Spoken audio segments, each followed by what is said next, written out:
if the person who's ahead in every single state in our polling and modeling were to win, then that would be Harris winning the presidency. There's a lot of focus on the polls for this election because they're so close.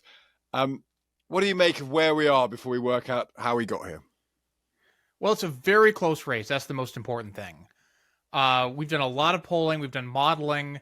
And I'll talk a little bit more about what that found. But the number one takeaway has to be that it's anyone's game. Anyone could win tomorrow once all the votes are counted, although that may take a couple days, possibly. YouGov's polling and modeling does find that Kamala Harris has maybe a slight edge. She's a little bit ahead in the popular vote, and we have her with an edge in more in states with more electoral votes. But no one has a lock on a majority of the Electoral College, so everything's going to come down to these crucial swing states. And what have you done to try and make sure you've got the correct levels of support? You're finding the correct levels of support that exist, because there's this view that you as an industry underestimated Trump in the past, and therefore some people believe you're overestimating Trump now. Explain how you try and balance that process. Well, the first thing I'll say is that polling is not a precise science. It's impossible to be 100% accurate in polls. And if you are, you just got lucky. There's always going to be some variability, a couple percentage points. If you miss by 2 percentage points, that's a really good job. But, you're right that there have been some misses in the past, and YouGov in particular and the industry in general have been doing a lot of work to try to get as representative a sample as we can, to use our weighting and modeling to try to reach as much of the electorate as we can. And ultimately, we think we've done a pretty good job, but the real test is when the voters go to the polls. Is there a particular demographic that's very hard to get, that although you've done all you can to, you'd be thinking, well, maybe that's a demographic that's hard to catch? It's always harder to reach younger, more disengaged voters. These are people who are not as plugged into the news, not as plugged into current events. And it's harder to get them to pick up their phone to answer a poll or to download an app in our case. We have a panel that we use rather than random digit dialing like a lot of pollsters. And we think this works well for reaching these people. We offer incentives for people to participate in our polls, which sort of helps get around a lot of the unwillingness to answer the pollster's call. But, polling is still an imprecise art, and we do the best we can to get as representative a sample as we can. And we think our history stands for itself. Because there is an argument, and again, this might just be what Democrats tell themselves to feel good, that young women who might be a sort of Harris whole card, really, who might be people who don't historically vote that much, may come out in greater numbers to support Kamala Harris because of things like reproductive rights. They're hard for you to get, and therefore you might be undercounting them. Is that a possibility? Certainly it's a possibility. I will say the fact that the election is too close to call does not mean that the final result is going to be close. Just to give you an example, if the margin moves 2.5 percentage points toward Trump from what our polls show, that he sweeps all the swing states and wins re-election. If the margin moves 2.5 percentage points toward Harris, then we're talking about her potentially winning states like Florida and Texas and winning an overwhelming landslide. So just a couple of percentage points on the margin could have a huge impact. There's this question, this word Herting has been used to do with pollsters, where it's said by cynics, pollsters deliberately allow themselves to have results that are very, very similar. So if one's wrong, you're all wrong.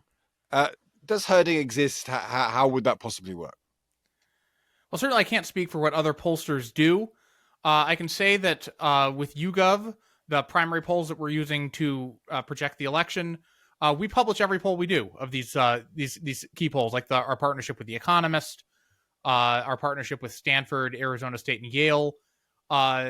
We publish all this stuff. We don't look at it and decide, oh, this seems unrealistic, we're not going to publish it, which is one way that sort of Herting occurs. Obviously, I can't speak for what our competitors do in the polling industry, but we try to adhere to the best practices to make sure that we're showing the public what our polls find, and not what we think our polls should find. What did you make of Iowa, the poll that surprised a lot of people over the weekend, which again could be a reflection of this female vote that has been undercounted. Iowa, historically a red state, seeming to turn blue. What do you make of that as a piece, just a piece of polling information that you see? Yeah, well, certainly it's a bit of an outlier compared to what other polls have been done. Again, I can't speak in detail about other pollsters outside of what YouGov has done. Our own polling and modeling has Iowa as a safe Republican state. But if you're in one of these situations where it turns out the polls are underestimating Harris support, things in a state like Iowa could get very interesting. A lot of votes have been cast already. I think it's 81 million, which is less than last time because they were of COVID, but it's almost double what was there in the previous two elections. So a lot of votes have been cast. Do you get any sense of them? Can any inferences be drawn from that at all?